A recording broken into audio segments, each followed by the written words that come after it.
take a seat, Potter. Can't you see I'm talking with another student? Sorry about that. Some people just never learn manners, do they? Anyway, today we will be testing your knowledge. So have you been paying any attention in my classes? I sure hope you have been. For today, we are making the ultimate love potion. Don't be alarmed. This kind of magic is used all the time. In here,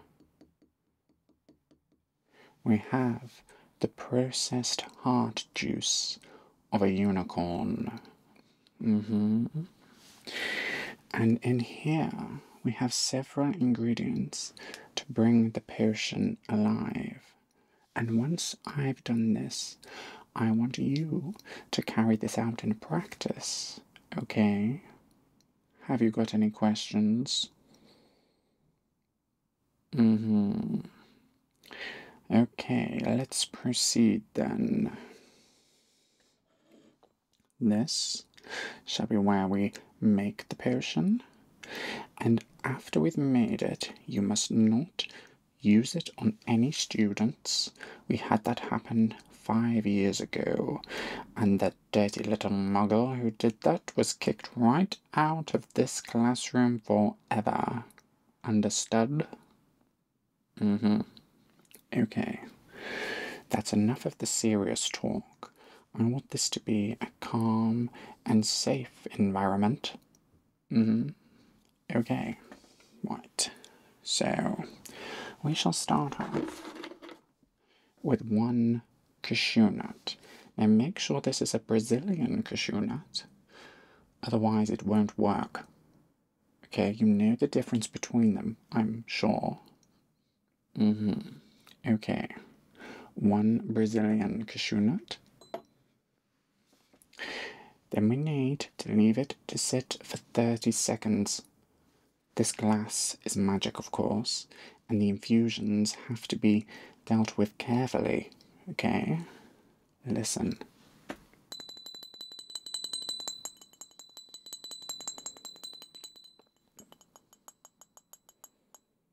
Okay. It seems like we're ready to begin the next stage of the process.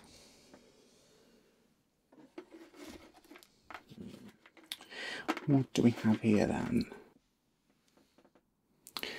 This is a common mealworm. I don't care if you're vegetarian.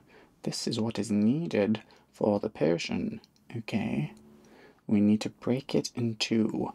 Listen to the crunch. Okay, in it goes. 1, 2. Okay, I hope you're all paying attention. Potter, put that wand back down. We will have no more of that activity whilst you're in my classroom, okay? Sorry about that. Get your spoons ready, everybody. Make sure they are ready. Give it a few taps.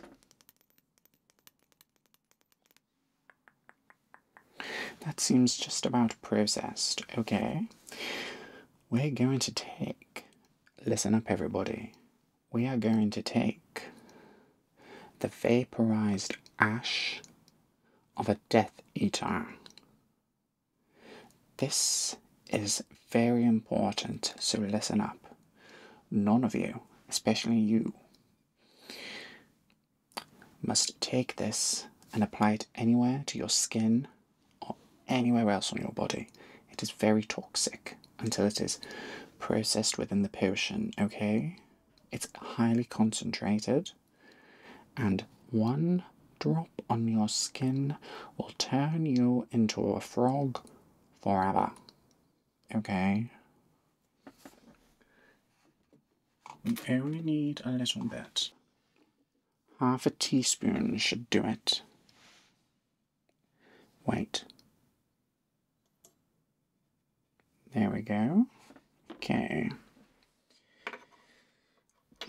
And if you want to make the potion twice as strong, you would use double the ingredients. Any questions so far? Yes, this would be used on those who are imprisoned within Azkaban. It makes their hearts turn mellow. It makes them fall in love with their environment. It's a new tactic brought in by the Ministry of Magic, and we're finding it to be very effective as a deterrent. Imagine loving time in Azkaban prison. It could even be worse than hating it.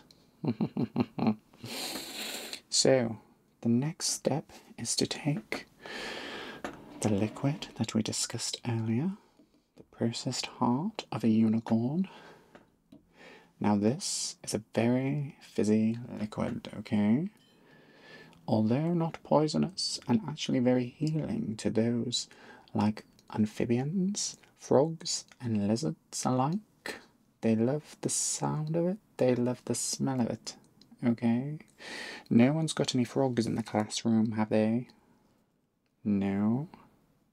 Good. Let's begin. Gently remove the cap. You can hear it. Look at it begin to fizz. Hold it above your cauldrons if any of the liquid decides to spill out. If all is done correctly, it should remain at the spout. Okay? Potter, you've been too quick there with yours. Put back on the cap immediately. Give it a smell. Yes, it does have a hint of curry. We just need it to flow a little higher up the spout.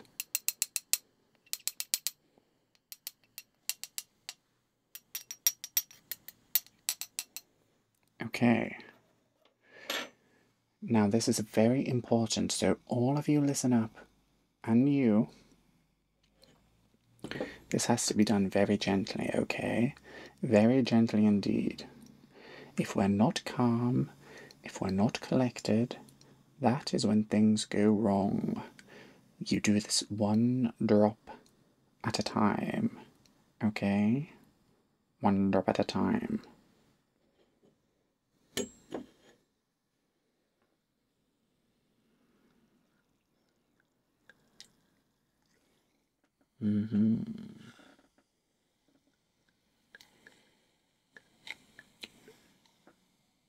Can you hear the fizz? That's a sign it's working.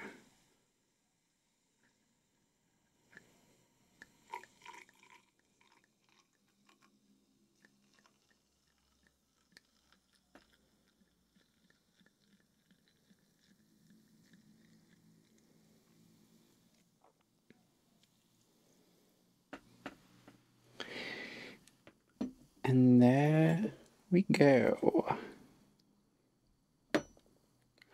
One love potion for one very lucky or unlucky person. Used in the wrong hands, this kind of magic can have deadly consequences. Deadly, Potter. Now, listen.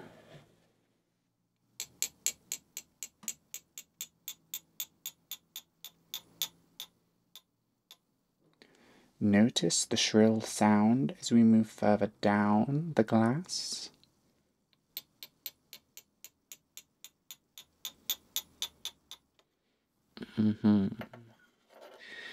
That is a sign of a perfect potion. perfect potion. Now, does anyone have any questions? Good question there, Granger. Yes, this potion can be used on just about any animal, alive or dead.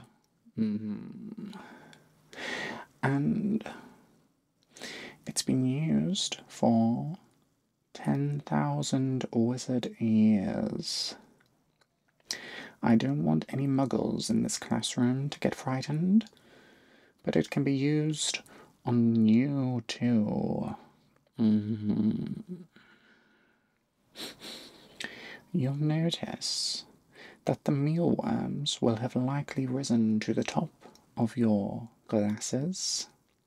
Am I correct? Good.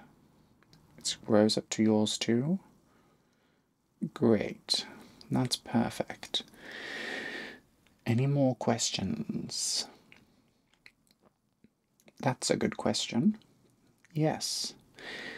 The mealworms can be detectable upon the first sip, but as soon as the person has drank one sip, the potion will have worked its magic, and as they continue to drink, they will not be able to resist the temptation to love you or anyone that you want them to love. Okay, so if you want them to love you, you simply give them the potion yourself and you repeat these words with your wand. Have a nice drink, abracadabra. Yes, very simple magic, but very effective. And if you want them to fall in love with something or someone, you would repeat the same spell, but add in their name afterwards. Okay? Got it? Now I want you to all dispose of all of this potion in your cauldrons.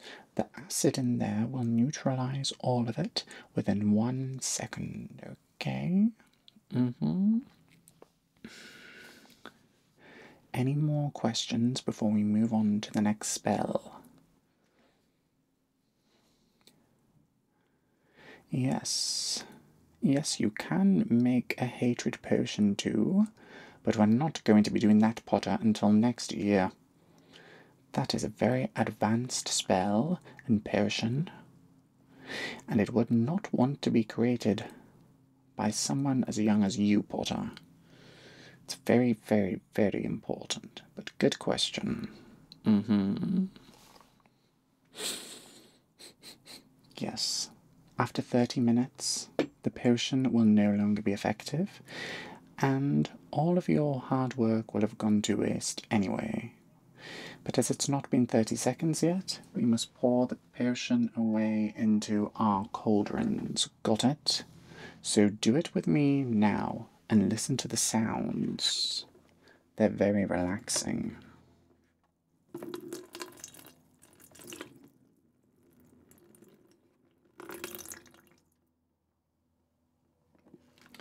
And that's that potion done.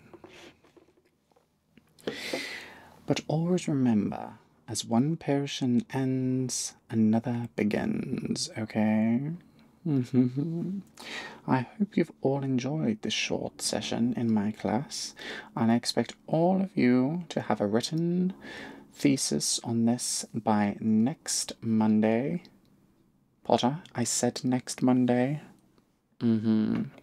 I know you're not great with your deadlines, so make sure that you prepare effectively this time. And as for you, you've been great. You made the potion amazingly. All of you did, but you in particular. I hate to give praise, but I must do where it's required. You are an A+ student. I can see great things for you here at Hogwarts. You've only been here a few months, and yet your progression is outstanding. I'm going to write a letter to Albus Dumbledore to let them know that you are my favourite student. I pick one a year, one only. And those that are picked are put on the specialist program, and you will be leveled up to Queen, Witch, or Wizard. And your duties in class will be elevated, okay? So you will make sure that you carry out all of your regular duties, but you will have extra responsibilities such as overlooking the other students, and this will be great for your development. I can see great things for you. But with great power comes great responsibility. I don't think that's a line I usually say, and it could be from another universe, possibly Marvel. But you know what? I don't care. Okay, that's it. I've just had about enough of all of you children. 5 minutes to the end of class, and I think I'm ready to pack up my wand for today as I retire to my quarters here in this castle. Hogwarts is my home. Hogwarts is my life. You better understand it, okay? Now, I hope you've all had a very relaxing session. I hope I wasn't too strict, but we wouldn't get any learning done if I let you run rings around me like McGonagall. So, with that, be gone, children. Leave, and I'll see you here next Monday. And don't forget your thesis. Okay, children. Good riddance. Leave me be.